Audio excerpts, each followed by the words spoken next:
श्री स्वामी समर्थ. सर्व बंधू आणि भगिनींच्या आपल्या चॅनलमध्ये स्वागत आहे.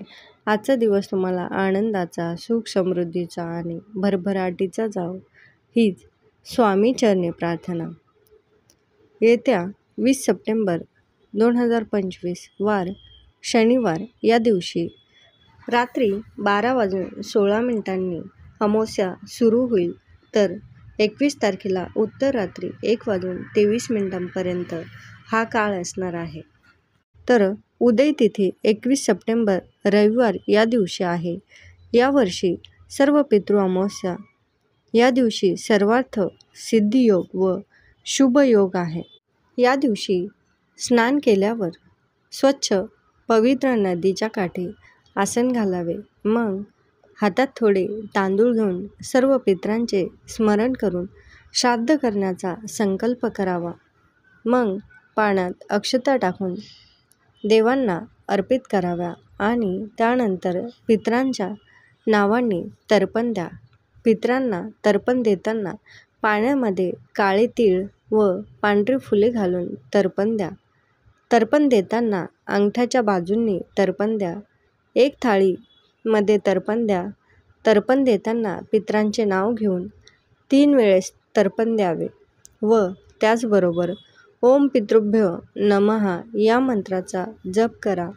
मग ते थाळीमधलं पाणी झाडाला घाला आणि त्यानंतर तर्पण झाल्याच्या नंतर ब्राह्मणाला घरी बोलावून जेवू घाला किंवा मग त्यांना शिदा द्या.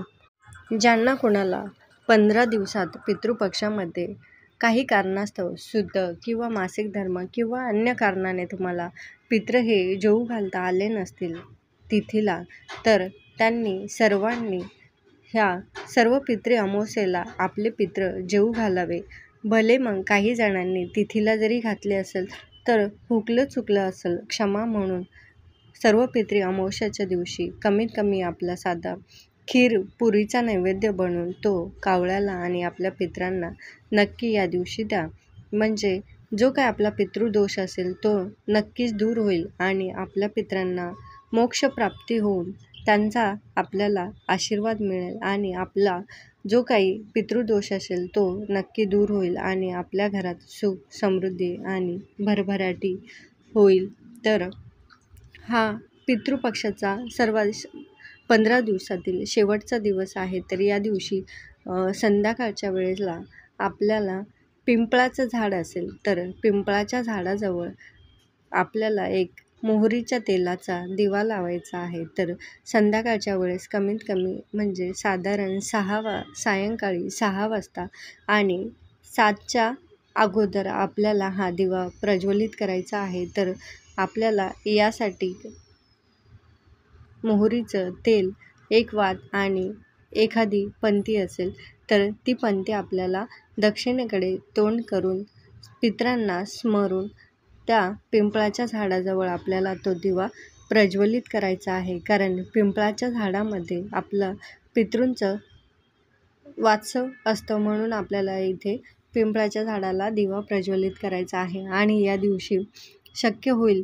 तर सकाळच्या वेळेस पितृस्तोत्र ज्यांना कुणाला शक्य झालं नसेल 15 दिवसामध्ये वाचायला, तर त्यांनी कमीत कमी आज सर्व पितृ अमावस्येच्या दिवशी नक्की वाचावं आणि त्यानंतर घरातील आपली जी काही देवपूजा करतो तर ती देवपूजा नंतर करावी. त्याचबरोबर आपल्याला घरातील 3 ठिकाणी दिवे हे प्रज्वलित करायचे आहे. तर सर्वात महत्त्वाचं म्हणजे तिळाच्या तेलाचा दिवा लावायचा. तर तो आपल्या घरातील दरवाजाजवळ महत्त्वाचा जो आपला उंबरठा असतो तर उंबरठ्याच्या बाहेर आपल्याला हा दिवा प्रज्वलित करायचा आहे. तर उंबऱ्याच्या बाहेर आपले पितृ बसलेले असतात तर त्यांच्यासाठी हा दिवा प्रज्वलित करायचा. दुसरी गोष्ट म्हणजे आपल्या घरातील जे प्यायचं पाणी असेल, मग ते ॲक्वागार्ड असो किंवा माठ असो किंवा मग एखादा हंडा भरून ठेवलेला असेल, त्या ठिकाणीही आपल्याला एक दिवा प्रज्वलित करायचा आहे. आणि एक दिवा हा आपल्या घरातील दक्षिण दिशेच्या बाहेर आपल्याला हा दिवा प्रज्वलित करायचा आहे. तर या 3 ठिकाणी आणि एक म्हणजे पिंपळाच्या झाडाला असे आपल्याला 4 दिवे सर्व पितृ अमावस्येच्या दिवशी सायंकाळच्या वेळेला प्रज्वलित करायचे आहे. तर हा उपाय नक्की करा आणि आपल्या पितरांचा आशीर्वाद मिळवून घ्या. सर्व पितरी अमावस्येचा व्हिडिओ जर तुम्हाला आवडला असेल तर नक्की लाईक, शेअर आणि सबस्क्राईब करा. धन्यवाद. श्री स्वामी समर्थ.